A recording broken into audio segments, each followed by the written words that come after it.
morning, good afternoon, good evening, whenever you're watching this. We are going to talk all things keeping our kids motivated when you are doing year-round schooling. But in reality, we're really going to talk about keeping them motivated throughout the school year, not just during the summer. Now, my name is Tanya Johnson. If you are new here, I'm the founder of Helping Hearts Homeschool. You can follow us on social media if you like a more like behind the scenes of homeschooling and kind of like the real raw everyday living that we do. What I specialize in is helping parents and grandparents put the joy back into their homeschool. And then, as an extra little bonus, I teach homeschool moms how to make money from social media to fund their homeschool life. So, if that's something you're interested in, you may want to pop over to our social media pages and watch the little video on how to do that. So, first sentence I'm going to open with on this topic, half of you are going to tune me out and turn this video off. And the other half are going to stick around because you're intrigued and you're going to realize how much sense I am making. So let me just go ahead and shout it from the rooftops. Motivation is not a thing.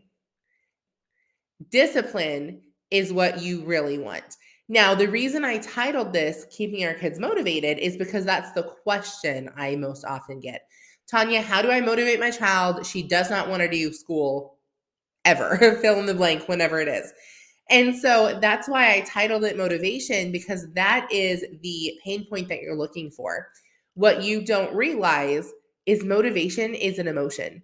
Motivation is literally feeling like you want to do something.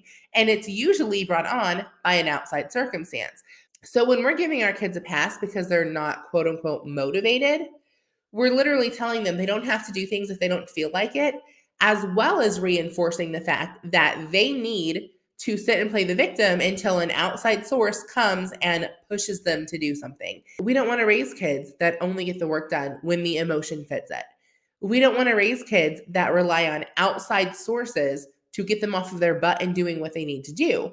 But in our minds, they need motivation.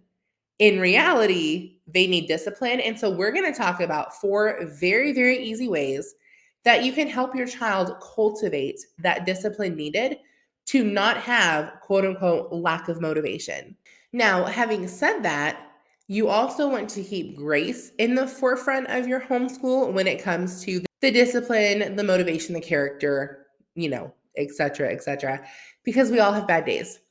Our kids are going to have bad days just like we as adults have bad days, and that's okay.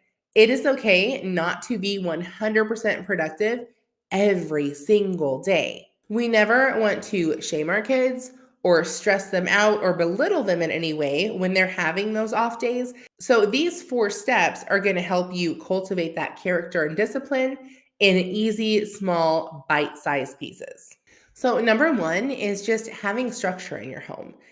Kids thrive on structure. People strive on structure, but specifically kids are going to strive on structure and routine. Now, if you go into the Homeschool Humor Facebook page, I put up a post this morning that has links to a couple corresponding blogs. I've got some freebies on there for you. So you'll absolutely want to go check that out as soon as you're done with this video. One thing that I linked is going to be a session I did last summit on time management for kids and the 4 stages of scheduling when it comes to your little ones. So in addition to that free training, I also have a free set of scheduling cards that you can print and download, again, totally for free, and use in your own home. So I would run and get that resource as soon as we are done here. And then one thing when it comes to structure that I allow and that I honestly encourage other parents to play around with is letting their child have a little bit of say in their own schedule. Now, the older they get, the more say they're going to have. And if you're in the brand new stages of this, maybe hold off on this for a little bit. But again, as they get older and it progresses, absolutely try this out. So we school typically 5 days a week right now. However, Wednesdays are a very low day. We typically only do 3 to 5 subjects and they're pretty independent. So it's not a heavy load at all. She usually can get it done in an hour, hour and a half max. Now, if she on Monday is not having a great day, or maybe we get busy, we have friends that show up at the pool because we do a lot of schooling at the pool, then she's plenty allowed to say, hey, mom, can I go ahead and not do as much school today and I'll make it up on Wednesday? So you kind of let them have that flexibility. And if it's Tuesday and they want to make it on Wednesday, or maybe they want to work ahead, my daughter does that as well. Maybe on Monday, she'll do a day and a half's worth of work. We have it all laid out so she knows how many pages she's got to get done for the week in each subject. So if she's really flying through a certain subject, hey mom, can I do an extra page so I don't have to do it on Friday, or I don't have to do it tomorrow, or whatever day it is that she's thinking she doesn't want to do that subject. Absolutely. Now, the only stipulation is if she says, hey, mom, my friend showed up at the pool. I would rather play with them. Can I do XYZ subjects on Wednesday instead? When I say yes, Wednesday rolls around. She has got to show up with a good attitude, get that work done, regardless what the day brings, because she gave me her word that she was going to do it. If she goes back on her word or she doesn't have a good attitude, that privilege goes away for a while. And then, of course, in keeping aligned with that thought, that means that the communication has to be strong and has to be open. She has to know that if she doesn't want to do school today for whatever reason, she's allowed to come to me and give me her case. Now, I might say no. Maybe she's wanting to make it up on Wednesday, but I know Wednesday we have an early church day or we already have people coming over. And I'll tell her, like, hey, not this week because of XYZ. And then she has the respect for me that I asked mom, she said no, I'm going to trust her judgment. I'm going to sit down and do my school. But I have the respect for her to hear her out if she wants to move her schedule around a little bit. Because one awesome perk of homeschooling is getting to teach our kids how to have control of their schedules. Now, number 2 is make it fun. And I know you're thinking, Tanya, why would I want to make it fun? The whole point of discipline is doing stuff when you don't want to do it. Why do I need to make it fun and, have a dog and pony show to get my kid to do school? You don't. And as a parent, it is your right to sit down and make them do whatever it is that you want them to do without having to go out of your way to make it fun. What I want you to do right now, though, is take your parent hat off, put your educator hat on. One primary goal in every homeschool, doesn't matter what style you're doing, is for your children to fall in love with learning. So if learning is constantly boring, all you do is workbooks, there's very little preparation in there, your kids honestly hate it, then they're equating homeschool and their homeschool life with learning. So they're equating the fact that their homeschool is not very enjoyable. In their minds, they're thinking that must mean that learning is not very enjoyable. We want to create lifelong learners, not learners that only learn for 12 years in the classroom. So what I've done as a huge freebie for you guys today is included my summer activity pack. This is going to have fun activities from kids all the way preschool up through middle school and some high school, again, just depending on your kid. We have over 50 pages of educational and fun activities. I've also got a free sermon notebook in there for you guys to make learning at church just a little bit more enjoyable. I've got chore charts, I've got allowance trackers, and I've got weekly planner sheets. So your kids can use what they want to use and not use what they don't want to use. But it should be a pack that helps them really enjoy the learning process. So again, make sure you head over to the Homeschool and Humor Facebook page and get the link to the corresponding blog so you can get all of your freebies downloaded. Now, number 3 is making sure that the work is not too hard or too easy. Kids enjoy doing the things that they excel at with still being a little bit challenged. So if the work is too easy, they're going to be bored. If the work is too hard, they're going to be frustrated. So you need to make sure you kind of have that halfway balance. So this is where it's very important to speak their learning language. Now, one free resource I have on the blog for you is how to decide what their learning language is. There's 4 different types of learners. There's visual, auditory, kinesthetic, and textbook.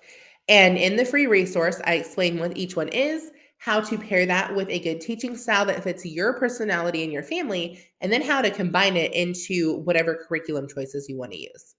Just make sure that your kids are at the right level and don't stress so much about the grade level, guys.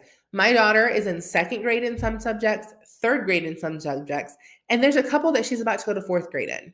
You don't have to be all in one grade. Pay attention to how they're reacting to each subject individually versus thinking that every subject has to be on the same level. Because realistically, we don't think like that. We don't learn like that.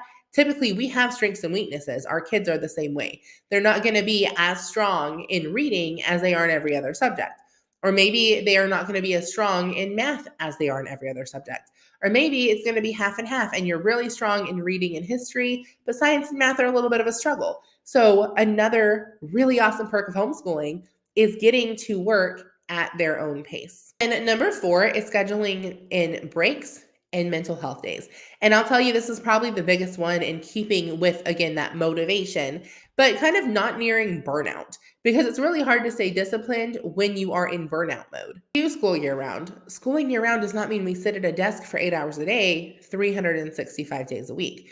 We take lots and lots of breaks, and we take them as needed. We don't necessarily schedule them all in the beginning of the year. The kind of breaks that we take are going to be total breaks.